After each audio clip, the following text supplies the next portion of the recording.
At 1127 Kelvin and 1 atmospheric pressure, a gaseous mixture of CO and CO2 in equilibrium with solid carbon has 90.55% CO by mass.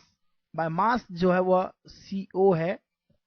एक बात का बिल्कुल ध्यान रखें, CO और CO2 का मिक्सचर है, यह गैसेस मिक्सचर है और इसमें CO जो है वो 90.55% है. CO जो है 90.55% है. यहां CO2 जो है वह रेस्ट ऑफ द अमाउंट होगा, मतलब 9.45% होगा. By mass in this reaction, that is carbon solid, CO2 gas, 2 CO gas. Calculate Kc for this reaction at the above temperature. That's very interesting. Kc अगर आप find करना चाहते हैं तो कैसे होगा, यह आप देख सकते हैं. Kc के लिए आपको कॉन्सेंट्रेशन चाहिए होते हैं और यहां CO का कॉन्सेंट्रेशन का स्क्वायर डिनोमिनेटर में होगा CO2 का कॉन्सेंट्रेशन. सॉलिड है कार्बन, इसलिए उसका कॉन्सेंट्रेशन 1 लिया जाएगा. लेकिन आप यहां Kp आसानी से कैलकुलेट कर सकते हैं और Kp is equal to Kc RT to the power delta n वाला फॉर्मूला यूज करके हम Kc की वैल्यू फाइंड कर सकते हैं. जहां डेल्टा n की वैल्यू क्या होगी, number of gases substances in the products with appropriate coefficients. यहां देखिए 2 सब्सटेंस है, उनका कोफिशिएंट 2 है और यहां कोफिशिएंट 1 है, तो 2 - 1 is the delta n, that is 1. तो यहां Kc की वैल्यू हम इस फॉर्मूले से कैलकुलेट करेंगे. यह हो जाएगा Kp बाय RT. R की वैल्यू हमें मिल जाएगी, यहां से कोई प्रॉब्लम नहीं है. लीटर एटमॉस्फेयर में R का वैल्यू 0.0821 है और T का वैल्यू ऑलरेडी गिवन है. लेकिन जहां तक Kp की बात है तो Kp जो फाइंड करेंगे वह पार्शियल प्रेशर ऑफ CO का स्क्वायर डिनोमिनेटर में होगा पार्शियल प्रेशर ऑफ CO2. एक बात हमें पता होना चाहिए, पार्शियल प्रेशर जो होंगे, जिसे मैं यहां लिख रहा हूं, पार्शियल प्रेशर जो होंगे वो नंबर ऑफ मोल्स के प्रोपोर्शनल होंगे. n is the number of mole. तो यहां नंबर ऑफ मोल किस तरह से होंगे, नंबर ऑफ मोल अगर हम देखें तो नंबर ऑफ मोल जो है, number of mole of CO जो है वह सपोज x1 है, number of mole of CO2 जो है वह सपोज x2 है. तो एक बात बिल्कुल क्लियर है, यहां पर 2 ही सब्सटेंसेस हैं, इसलिए x1 प्लस x2 जो है वह टोटल नंबर ऑफ मोल्स होंगे.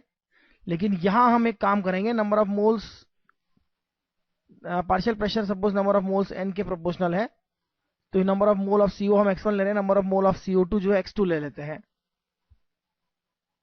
अब यहां एक छोटी सी चीज देखी जा सकती है, ratio by mass. Ratio by mass CO by CO2 by mass, अगर हम रेशियो लेते हैं यहां पर CO बाय CO2 का,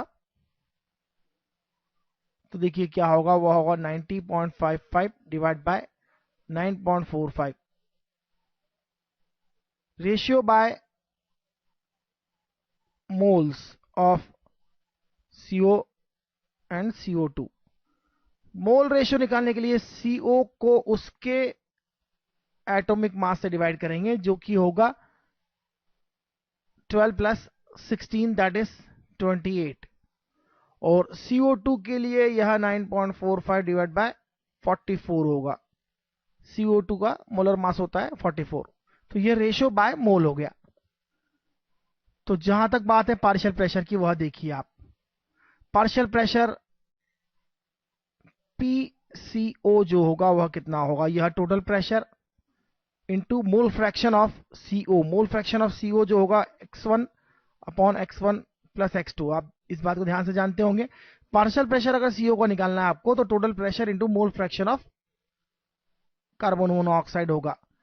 x1 upon x1 plus x2 की वैल्यू कैसे निकाली जा सकती है, यहां mole ratio x1 upon x2 की वैल्यू आप देखिए क्या होगी, वह वैल्यू यहां होगी. इस वैल्यू को कैलकुलेट करके बताता हूं मैं आपको. वह रेशो होगा 15.06. अगर आप यहां ध्यान से देखें, अगर x1 से डिवाइड कर रहे हैं तो यह 1 प्लस x2 बाय x1 होगा. और PCO इस तरह से कैसे कैलकुलेट होगा, मोल फ्रैक्शन निकालने के पहले आप P की वैल्यू रखें, तो P की वैल्यू 1 एटमॉस्फेयर है, टोटल प्रेशर जो है 1 एटमॉस्फेयर है, into 1 upon 1 plus x2 bye x1, मतलब इसका रेसिप्रोकल मतलब 15.06, यह वैल्यू पीसीओ की होगी। पीसीओ2 की वैल्यू कैसे निकालेंगे? Total pressure into x2 upon x1 plus x2, यह 1 है, और x2 से डिवाइड करें न्यूमरेटर डिनोमिनेटर को, जैसा कि हमने यहाँ x1 से डिवाइड किया था, तो यह हो जाएगा x1 अपॉन x2 जो कि 15.06 प्लस 1 हो जाएगा। तो देखिए वैल्यूज कितनी होगी पीसीओ की और पीसीओ2 की। यह वैल्यू होगी 0.937 और यह वैल्यू होगी 0.062।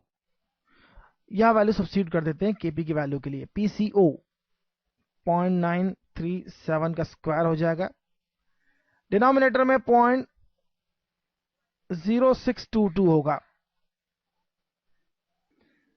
यह वैल्यू होगी 14.11। केसी की वैल्यू कैलकुलेट कर लीजिए, यहां से आप केसी की वैल्यू होगा 14.11 डिवाइड बाय आर, आर की वैल्यू 0.082 लेंगे हम, 821, और साथ में टेम्परेचर का वैल्यू 1127, केसी का वैल्यू मिलेगा 0.152, अप्रोक्सीमेट करें तो 0.15। This is the answer.